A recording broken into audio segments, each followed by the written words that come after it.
किशनगढ़ राजस्थान कबीर आश्रम से पधारे संत श्री गौरव साहेब जी, नेपाल से पधारे और मंच पर पूज्य संत श्री उमा साहेब जी, सत्संग के आयोजक, सत्संग कमेटी के सदस्य तारनी साहेब जी और सत्संग समारोह में उपस्थित देवियों देवताओं, बड़ा ही सौभाग्य का सुअवसर है इस सस्यामली धरित्री के प्रांगण में यह अविरल सत्संग की धारा और धन भाग के पात्र ये तमाम कमेटी के सदस्यगण हैं जिन्होंने ये 2 दिवसीय सत्संग कार्यक्रम को प्रारूप दिया है। बंधुओं, अब बहुत मत पंथ में गए, बहुत धर्म की चर्चा सुने, हर मत पंथ में एक बार अभिवादन होता है, प्रणाम, नमस्कार, नमस्ते, दंडौत, सलाम वालेकुम, जय हिंद, जय भारत, हरि ओम, जय Siya Ram, good morning, good evening, good afternoon, good night. लेकिन कबीर पंथ में 3 बंदगी का प्रावधान है, साहेब बंदगी, साहेब बंदगी, साहेब बंदगी। एक बार से भी तो काम चल सकता था और जयकार भी 3 बार है, बोलिए सद्गुरु देव की जय, बोलिए सद्गुरु देव की जय, बोलिए सद्गुरु देव की जय। लगभग संत मत में भी 3 बार जयकार होता है। आखिर इसका कारण क्या है? एक बार से भी तो काम चल सकता है, 3 बार की क्या आवश्यकता है? क्यों? इसलिए कि दुनिया त्रिगुणात्मक, 3 गुण से भरा हुआ ये संसार है। वो तीनों गुण क्या है? रजोगुण, सतोगुण और तमोगुण। चाहे वो हिंदू हो, मुसलमान हो, सिख हो अथवा ईसाई हो, औरत हो या मर्द हो, तमाम लोग 3 गुण के अंदर हैं और इसी में अपना कल्याण चाहते हैं। 3 गुण में अपनी मुक्ति चाहते हैं, अपने जीवन में सुख शांति भी चाहते हैं। बंधुओं, भोजन भी 3 प्रकार का है, राजसिक भोजन, सात्विक भोजन और तामसिक भोजन। राजसिक भोजन है चिवड़ा, दही, पेड़ा, रसगुल्ला, ये सब राजसिक भोजन है। खीर पूरी, काजू किशमिश बादाम मुनक्का छुहारा, सेव संतरा अनारस बेदाना, ये राजसिक भोजन है। और सात्विक भोजन है रोटी सब्जी, चिवड़ा, सतुआ, ये सब सात्विक भोजन साधु संत लोग पाते हैं। कुछ फल फूल सात्विक भोजन जो संत लोग पाते हैं। और तामसिक भोजन है मांस, मछली, तारी, दारू, गांजा, भांग, बीड़ी, सिगरेट, पान, सुपारी, बड़ी फुलौरी, ये सब जो खाते हैं ये तामसिक भोजन। और हिंसा भी 3 प्रकार का, राजसिक हिंसा, सात्विक हिंसा और तामसिक हिंसा। राजसिक हिंसा है पैसा के चलते, जिसमें पैसा का गुण छिपा है, पैसा के चलते बकरी पोस के कटवा दीजिए, उसमें राजस्व छिपा हुआ है, रजोगुण। पैसा के चलते मुर्गी पोस के कटवा दीजिए, पैसा के चलते मछली पाल के कटवा दीजिए, वो राजसिक हिंसा है। पैसा के चलते बैगन में स्प्रे करके सारे कीड़ा को मार दीजिए, भिंडी में स्प्रे कर दीजिए, आम में स्प्रे कर दीजिए, लीची में स्प्रे कर दीजिए। ये राजसिक है, इसमें पैसा राजस्व छिपा हुआ। पैसा के चलते आपने हत्या किया। हत्या करना आपका इरादा था नहीं, आमदनी के चलते आपने हत्या किया। और दूसरा है सात्विक हिंसा।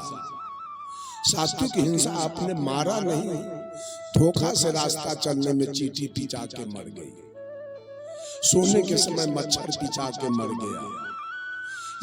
ये सात्विक हिंसा है। एक तामसिक हिंसा होता है, क्रोध में आके किसी का आपने मर्डर कर दिया, बोतू के मारा, भैंसा के मारा, ढाकर के मारा, सांप को मार दिया, बिच्छा को मार दिया, क्रोध में आकर। ये तामसिक हिंसा।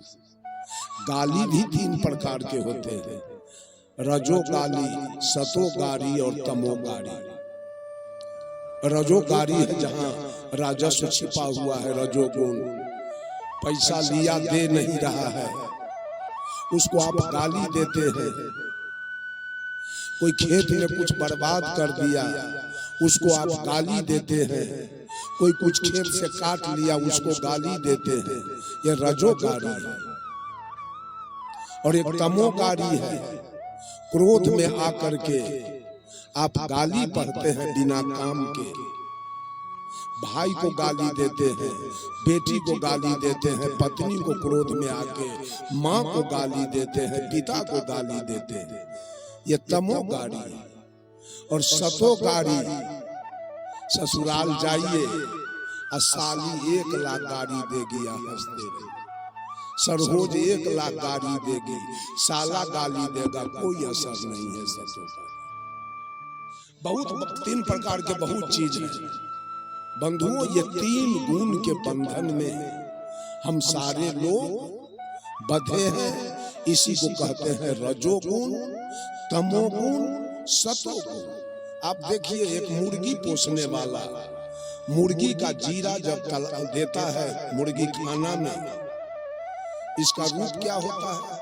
भगवान हम लिखे, भगवान को अंग्रेजी में लिखे तो क्या होगा? गॉड। और गॉड में कितने लेटर हैं? 3। GOD, G से जनरेटर, O से ऑपरेटर और D से डिस्ट्रॉयर। जनरेटर मीन्स उत्पादक, ऑपरेटर मीन्स चालक और डिस्ट्रॉयर मीन्स संहारक। हम मछली का उत्पादन करते हैं, मुर्गी का उत्पादन करते हैं। जीरा देने के समय उसी रजोगुण को हिंदू समाज में, रजोगुण को हिंदू समाज में ब्रह्मा कहा गया, सतोगुण को हिंदू समाज में विष्णु कहा गया और तमोगुण को हिंदू समाज में महादेव कहिए या शंकर कहा। वही मुर्गी पोसने वाला जब मुर्गी का जीरा चूजा जब मुर्गी खाना में छोड़ता है, सृष्टि करता है जो ब्रह्मा, वो मुर्गी पोसने वाला ब्रह्मा का रूप पकड़ के मुर्गी का सृष्टि कर देता है। और वही मुर्गी वाला विष्णु का रूप पकड़ के नाना प्रकार के विटामिन, देखिएगा जाड़ा में वो खिड़की में चट्टी ठोक देगा जो मुर्गी का को जार न लगे। विष्णु का रूप पकड़ के और बीमारी आ जाए तो डॉक्टर को बुला के इलाज कराता है। मुर्गी का पालन कर दिया सतो गुण में आकर, और वही मुर्गी वाला शंकर के गुण में आकर, तमो गुण में आकर सारे मछली सारे मुर्गी को गाड़ी पर चढ़ा दिया, सबका गर्दन कटा दिया। अब बोलिए मुर्गी को सुख मिला मुर्गी वाला के संपर्क में जाने से? ये सारे दुनिया के लोग यही 3 गुण में रहकर और 3 देवता के पूजा करके अपना कल्याण, अपना सुख, अपना शांति चाहते।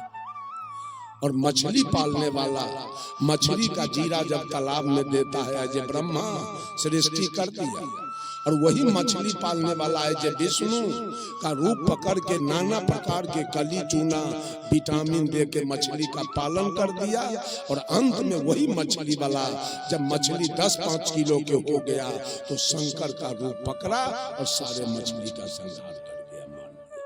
ये बकरी पोसने वाली महिला बकरी को कम सेवा नहीं करती है। जाड़ा में वो लड़का फड़का वाला कुर्ता देह पर ओढ़ा देती है, घर में बांधती है, दोसर के जजात चढ़ा लेती है। ऐसे ब्रह्मा और विष्णु का रूप पकड़ के पालन करती है और शंकर के रूप पकड़ के सारे बकरी के बच्चा के संहार कर जाती है। हो गया कल्याण। यही 3 गुण में। और ये तीनों भाई का नाम मालूम है क्या है? तीनों भाई का नाम त्रिपुरारी। त्रिपुरारी का जरा संधि विच्छेद कीजिए। त्रि माने 3, पुर माने गांव और अरि माने दुश्मन, जो 3 लोग का दुश्मन हो। यही 3 इनके हाथ में है त्रिशूल। त्रिशूल का संधि विच्छेद किया जाए। त्रि माने 3 और शूल माने दुख, जो 3 दुख देने वाले हैं। त्रिशूल देखे हैं 3 कांटा है त्रिशूल में। एक है काम, एक है लोभ और एक है क्रोध। एक है रजोगुण, एक है सतोगुण और एक है तमोगुण। ये तीनों दुख का कारण। तुलसीदास जी रामायण में लिखते हैं, काम बात कफलो भय पारा, क्रोध पीत नित छाती जारा। प्रीति करहि जब तीनों भाई, उपजहि सन्नी पात दुखदाई। जो ब्रह्मा के गुण में है, जो काम वासना में पूरे जीवन को बिताया है, जवानी से बुढ़ारी तक, वो औरत हो या मर्द हो, उसको मरने के समय बात की बीमारी होगी। वो गुण आपका जान नहीं छोड़ेगा। दहेज में बीमारी मिलेगी। बात, काम, बात, कफ, लोभ अपारा। और जो विष्णु के गुण में समय बिताया, पूरे जीवन लोभ में जकड़ा रहा, उसको अंत में कफ आके कंठ बिगड़ लेगा मरने के समय। बोली बंद हो जाए। जो शंकर के गुण में पूरा समय बिताया, क्रोध में, उसको अंत में बीमारी होगी पीत की। मरने के समय ये 3 गुण में रहने वाले, 3 देवता के पूजा करने वाले को अंत में 3 बीमारी मिलती है, बात, पीत और कफ। इन 3 बीमारी को टालने के लिए, तीनों दुख को हटाने के लिए 3 गुण मैंने कहा, रजोगुण, तमोगुण, सतोगुण। और 3 कर्म है, काम, क्रोध, लोभ। और 3 काल है, भूत, वर्तमान, भविष्य। और 3 धाराएं हैं, गंगा, जमुना, सरस्वती। और 3 नारी है, इंगला, पिंगला, सुषमना। यही 3 है, बहुत बड़ा दुखदाई। और 3 पाप कर्म भी हम लोग करते हैं। 3 पाप कर्म हमारा है। पहला पाप है मन से, दूसरा पाप है वचन से, और तीसरा पाप है कर्म से। मन का 3 पाप है, ईर्ष्या, द्वेष, अहंकार। हम वाणी के द्वारा व्यक्त नहीं करते, लेकिन अपने मन में हर मनुष्य 3 पाप छिपा के रखता है। वो क्या है? ईर्ष्या। ननद भीतर भीतर भाभी से ईर्ष्या से जल रही है, बात खोलती नहीं, भीतर भीतर जल रही। बहू सास से भीतर भीतर जल रही है ईर्ष्या से।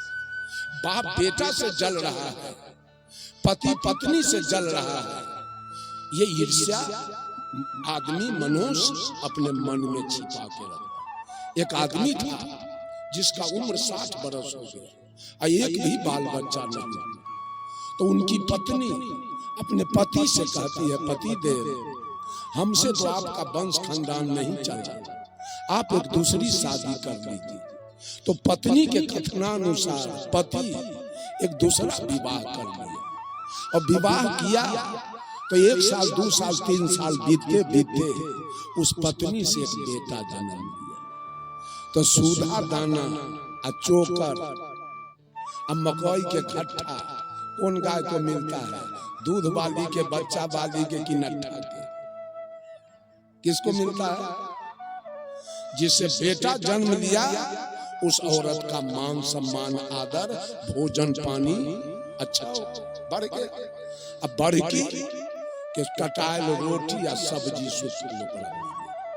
अब तो दोनों सौतीन में दिन रात लड़ाई कपर फोड़वल शुरू। अब गांव के महिला सब झगड़ा लगाना शुरू कर दी।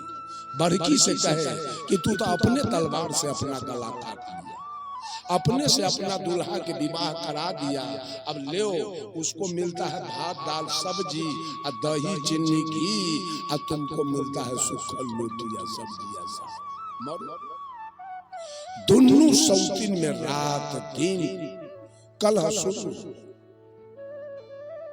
बड़की के मन में था कि बेटा को लेके इसका मान सम्मान कर गया, हे भगवान इसके बेटा को मार देते तो हमारा इसका मान सम्मान एहो निपुत्र रहा।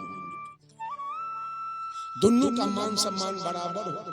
जहां रात दिन कलह होगा परिणाम सही नहीं होगा। कबीर साहब कहते हैं झगड़ा नितहि बराई है, झगड़ा बुरी बलाए, दुख उपजे चिंता बढ़े, झगड़ा में घर जाए। झगड़ा जब चरम सीमा पर पहुंचा, लड़का लेकिन 2 बरस का हो गया था, लड़का को अधसर सांप काट लिया। अब लड़का मृत्यु सज्जा पर पड़ा है, अभी जिंदा है।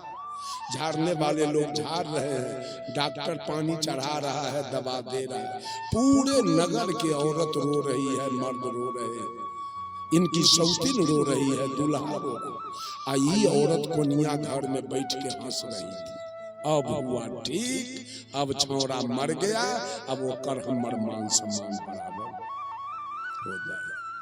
ये ईर्ष्या मनुष्य मन में छिपा के रखता है, वाणी के द्वारा व्यक्त नहीं करे, लेकिन सोच रही है वो औरत। पूरे नगर की औरत रो रही है, मर्द रो रहे हैं, हमारी सौतीन रो रही है, हमारा दूल्हा रो रहा है। हम अगर नहीं रोएंगे तो गांव के औरत सब कल हमको रास्ता भी नहीं चलने देगी। इससे अच्छा है कि छौड़ा मर जाए से ठीक है, लेकिन हम भी रो करके हाजिरी बना लें। और रो रही है ईर्ष्या से, क्या कह रही है जरा सुनिए। आगे माइया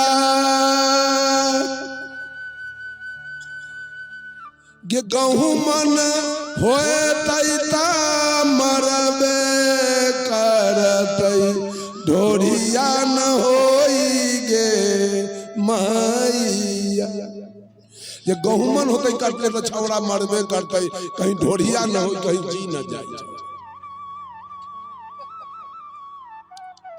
ये ईर्ष्या औरत मर्द मन में छिपा के रखते हैं, ये एक पाप है मन का। और दूसरा है द्वेष। द्वेष भी मनुष्य मन में छिपा के रखता है। आपका दुश्मन है, आपका जो एंटी है, आपका जो विरोधी है, आप सोचते हैं मर जाता, इसका बेटा इंजीनियर मर जाता, इसकी भैंस मर जाती, इसकी गाय मर जाती, इसका जमीन बिक जाता। वाणी के द्वारा व्यक्त नहीं करते हैं, मन में छिपा के रखते हैं। ईर्ष्या भी मन में लोग छिपा के रखता है, और द्वेष भी। और तीसरा है अहंकार। अहंकार भी आप वाणी के द्वारा व्यक्त नहीं करते हैं, मने मने फूल रहे हैं मेरे जैसा प्रवक्ता कौन है, मेरे जैसा गायक कौन है। गोस्वामी जी रामायण में लिखते हैं गुणकृत सन्निपात नहीं केहि, कौन मान मत व्यापू जही, कि गुण रूपी सन्निपात घाव कलयुग में किसके शरीर में नहीं पकड़ लिया। यह अहंकार, मेरे जैसा बलवान कौन है, मेरे जैसा बुद्धिमान कौन है, मेरे जैसा रूपवान कौन है, मेरे जैसा धनवान कौन है, ये भी बात लोग वाणी के द्वारा व्यक्त नहीं करते हैं, अंदर अंदर ईर्ष्या अहंकार से फूलते रहते। ये 3 पाप मन का है, ईर्ष्या, द्वेष और अहंकार। तो हम पहली बंदगी सदगुरु से करते हैं। ये हमारी बंदगी नहीं, ये मेरा संकल्प है, ये मेरी प्रतिज्ञा है, ये मेरा शपथ है कि सदगुरु आपका चरण छूकर मैं प्रतिज्ञा करता हूँ, संकल्प लेता हूँ, शपथ